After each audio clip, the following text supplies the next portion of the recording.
میزبان نبوت کے گھر کو سلام، ان کے پر نور دیواروں در کو سلام۔ نحمدہ و نصلی علی رسولہ الکریم ونحن علی ذالک من الشاہدین والشاکرین والحمد للہ رب العالمین،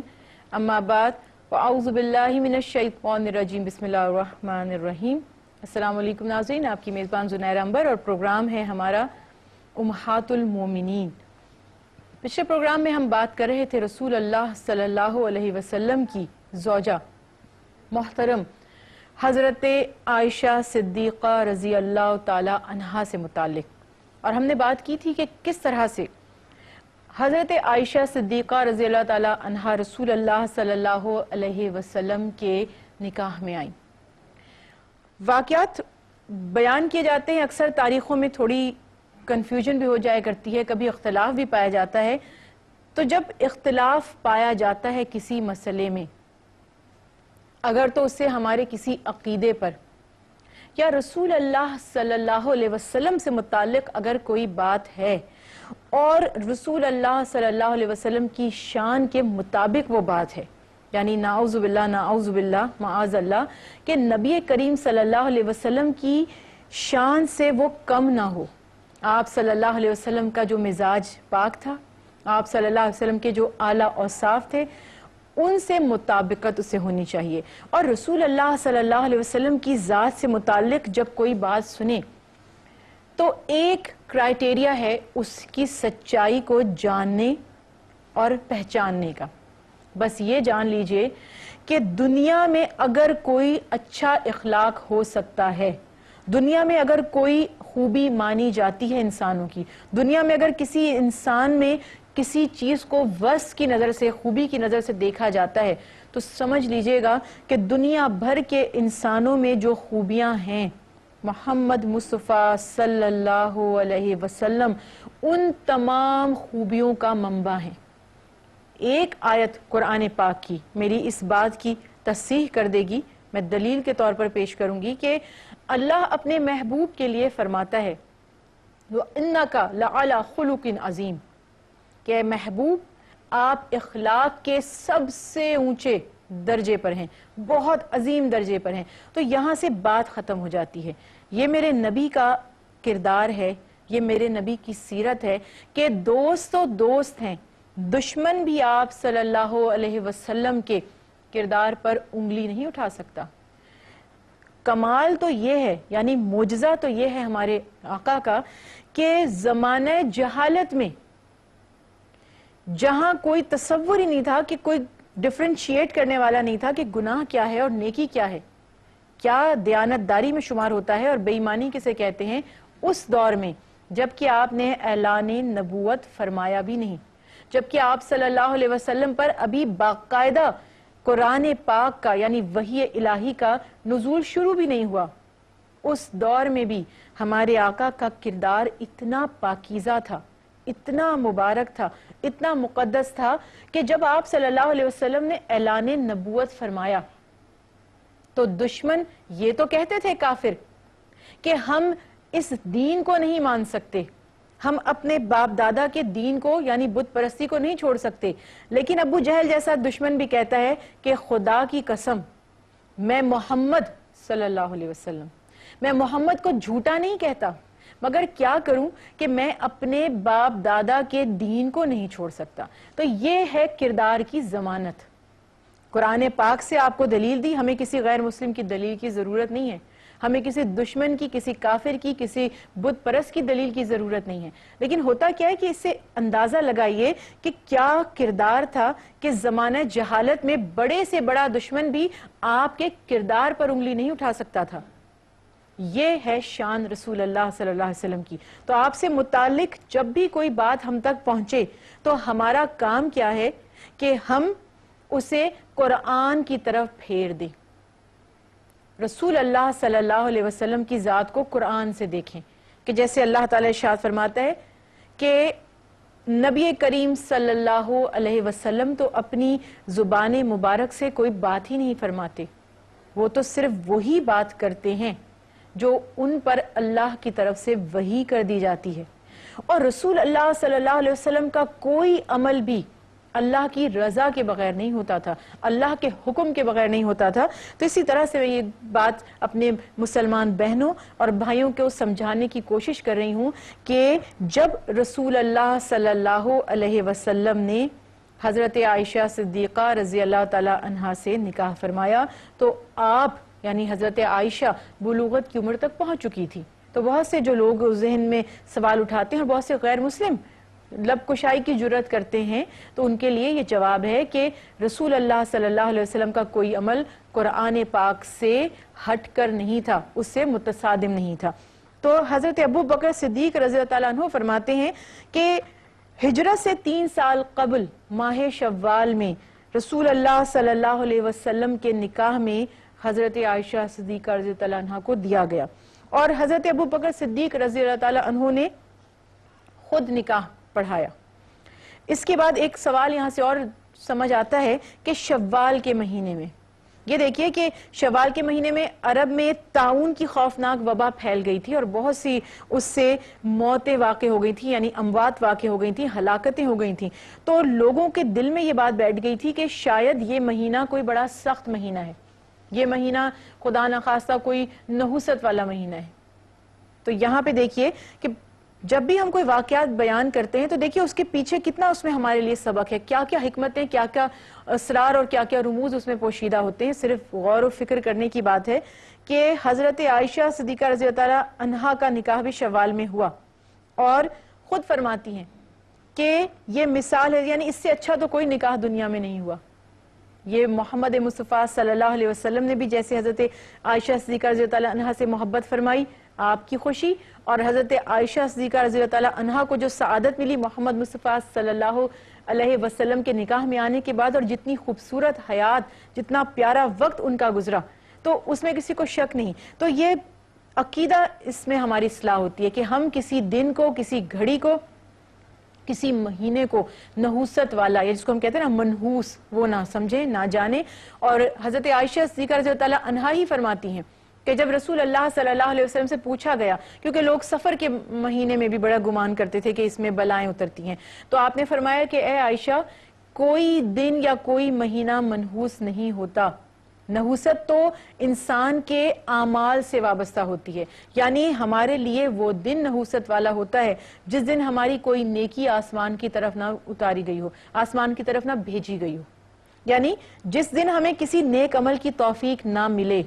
تو سمجھ لیجئے کہ اس دن میں برکت نہیں ہے، اس دن میں خیر نہیں ہے، وہ دن ہمارے لیے نحوست والا ہے، اس کے سوا نحوست اور کسی چیز میں نہیں ہے۔ پھر رسول اللہ صلی اللہ علیہ وسلم نے جو اپنا خواب سنایا، حضرت عائشہ صدیقہ رضی اللہ عنہا سے نکاح کی بشارت چونکہ رسول اللہ صلی اللہ علیہ وسلم کو خواب میں ہو چکی تھی، تو آپ صلی اللہ علیہ وسلم نے خواب میں دیکھا کہ کوئی شخص ریشم میں لپٹی ہوئی کوئی چیز آپ صلی اللہ علیہ وسلم کو دکھا رہا ہے اور کہتا ہے کہ یہ آپ کی ہے۔ آپ نے اسے کھولا تو فرماتے ہیں کہ مجھے تمہارا چہرہ دکھایا گیا، اور حضرت عائشہ صدیقہ رضی اللہ عنہا کا نکاح بھی نہایت سادگی سے ہوا۔ فرماتی ہیں کہ نہایت سادگی سے مجھے رسول اللہ صلی اللہ علیہ وسلم کے نکاح میں دے دیا گیا، اور یہ جو ہمارے ہاں رسومات ہیں آج کل شادی بیاہ کی، بالکل ہی شکل ہی بدل کر رہ گئی ہے۔ ہمارے پاس رسول اللہ صلی اللہ علیہ وسلم کی سیرت سب سے خوبصورت اور سب سے بہترین عملی نمونہ ہے، اس میں بڑی حکمتیں تھیں، اس میں بڑے اللہ تعالیٰ کی طرف سے ہمارے لیے فضائل تھے، اس کو قبول کرنے میں، اس کو ماننے میں، اس کو اپنانے میں، اس میں ہمارے لیے اللہ کی طرف سے رحمت تھی،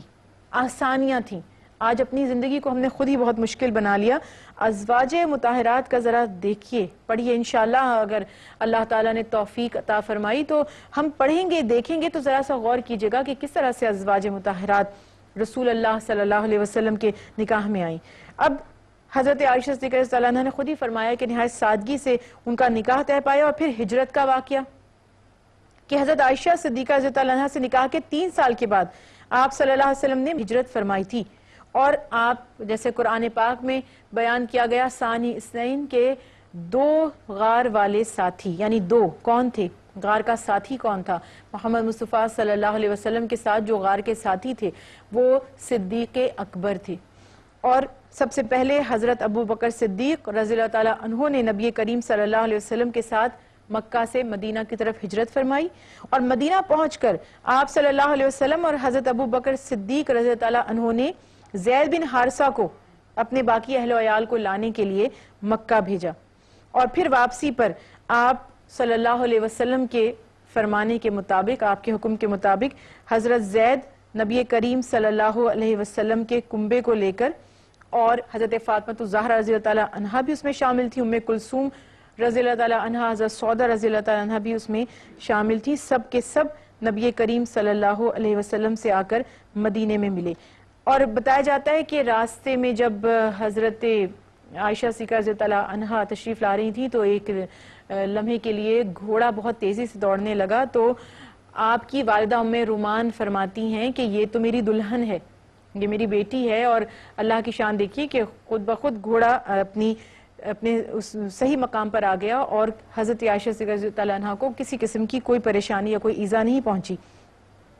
اس کے بعد حضرت عائشہ صدیقہ رضی اللہ عنہا نبی کریم صلی اللہ علیہ وسلم کے ساتھ کن کن مارکوں میں شامل رہیں۔ یہ دیکھیے کہ صرف علمی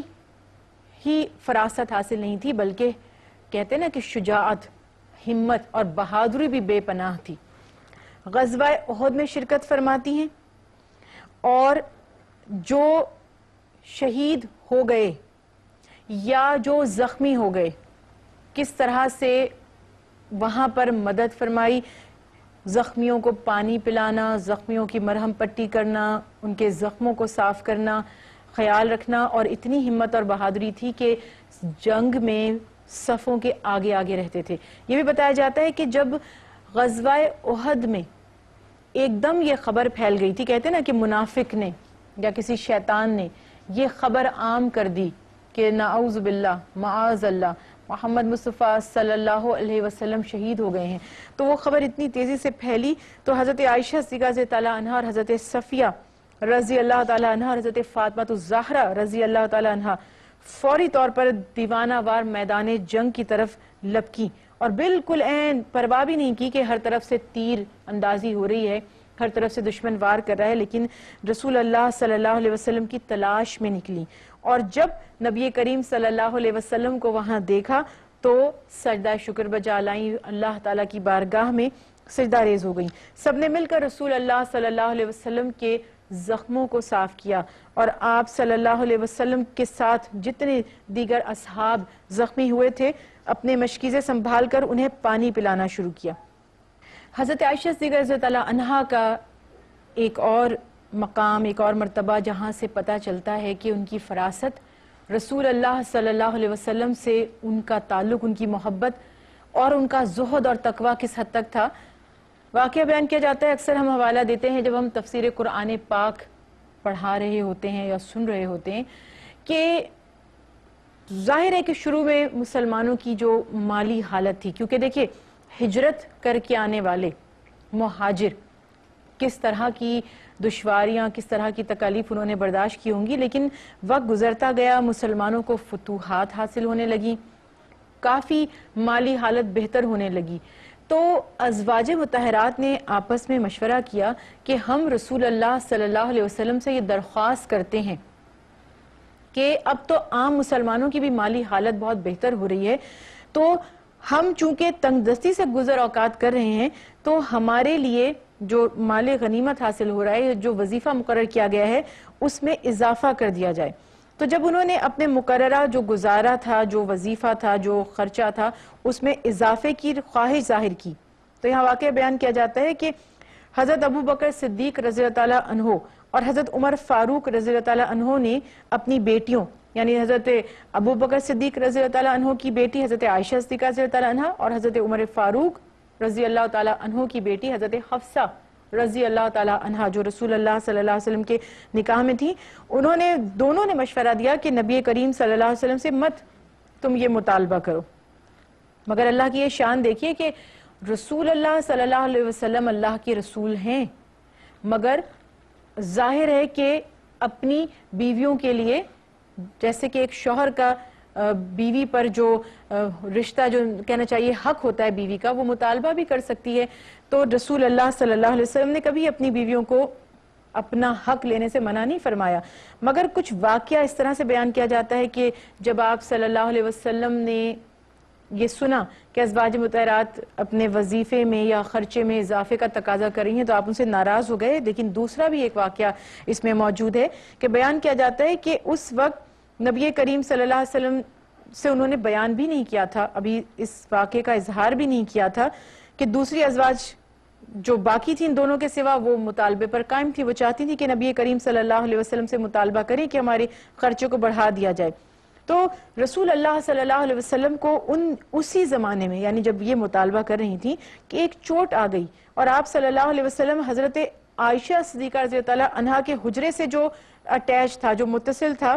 اس بالا خانے پر آپ قیام فرما رہے تھے اور آپ نے عہد کیا کہ 1 مہینے تک ازواج مطہرات سے آپ نہیں ملیں گے. منافقین نے اس موقع کا فائدہ اٹھایا اور آپ کو پتہ ہے کہ منافقین تو ہمیشہ سے مسلمانوں کو بے چین کرنے کے لیے، پریشان کرنے کے لیے گھات لگائے بیٹھے رہتے تھے. تو منافقین نے یہ بات مشہور کر دی کہ آپ صلی اللہ علیہ وسلم نے اپنی بیویوں سے ناراضگی اختیار کر لی ہے اور ان کو سب کو چھوڑ دیا ہے یا طلاق دے دی ہے. یہ خبر سنتے ہی تمام اصحاب کافی رنجیدہ ہو گئے، پریشان بھی ہوئے اور حضرت عمر فاروق رضی اللہ تعالی عنہ نبی کریم صلی اللہ علیہ وسلم کے پاس پہنچے اور عرض کی کہ یا رسول اللہ صلی اللہ علیہ وسلم، اس طرح سے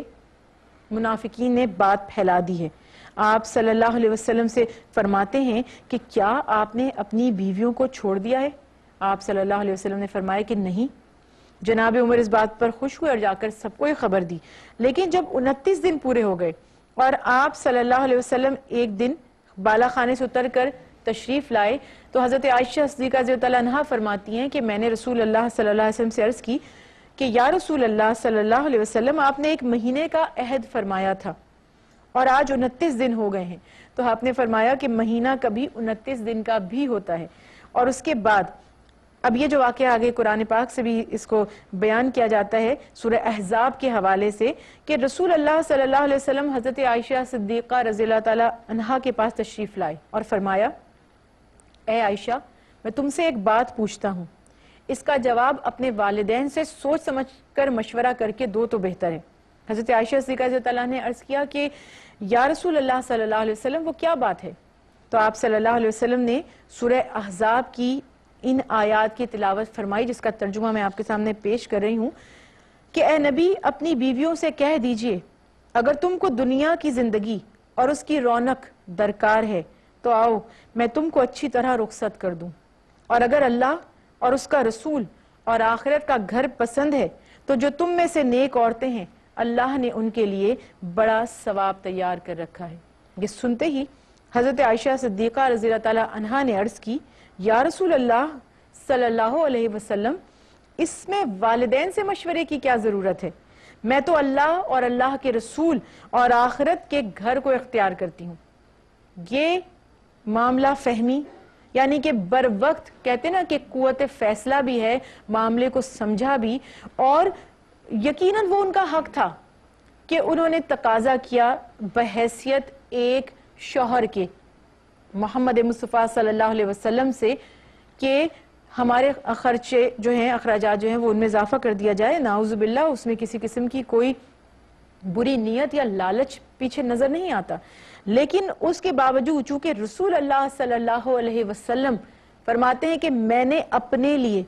اور اپنے گھر والوں کے لیے مال و دولت کو پسند نہیں کیا، میں نے اپنے اور اپنے گھر والوں کے لیے دنیا پر آخرت کو منتخب کیا ہے، آخرت کو ترجیح دی ہے. تو اسی وقت فرماتی ہے کہ میں نے آپ کو اختیار کیا، اور یہی جواب آپ کی باقی جو ازواج مطہرات تھیں انہوں نے بھی دیا. تو پھر رسول اللہ صلی اللہ علیہ وسلم نے اپنی بیویوں کے لیے دعا فرمائی، اور خصوصاً نبی کریم صلی اللہ علیہ وسلم حضرت عائشہ صدیقہ رضی اللہ عنہا سے بھی بے حد محبت فرماتے تھے اور فرماتے کہ اے باری تعالیٰ، یوں تو میں سب بیویوں سے برابر کا سلوک کرتا ہوں، مگر یہ میرے بس میں نہیں کہ میں عائشہ کو زیادہ محبوب رکھتا ہوں، تو اسے معاف کر دے. بات یہاں ختم کریں گے کیونکہ پھر پروگرام کا وقت ختم ہو گیا ہے. جس ہستی کی ہم بات کر رہے ہیں میرے خیال سے کہ 2 3 4 پروگرامز تو ناکافی ہیں، مگر بہت تفصیل میں نہیں جائیں گے، لیکن انشاءاللہ کچھ خاص باتیں ہیں جس میں میرے اور آپ کے لیے بہت سبق ہے. انشاءاللہ اگلے پروگرام میں اس کو کنٹینیو کریں گے، جاری رکھیں گے. اب اجازت دیجیے، فی امان اللہ. میزبان نبوت کے گھر کو سلام، ان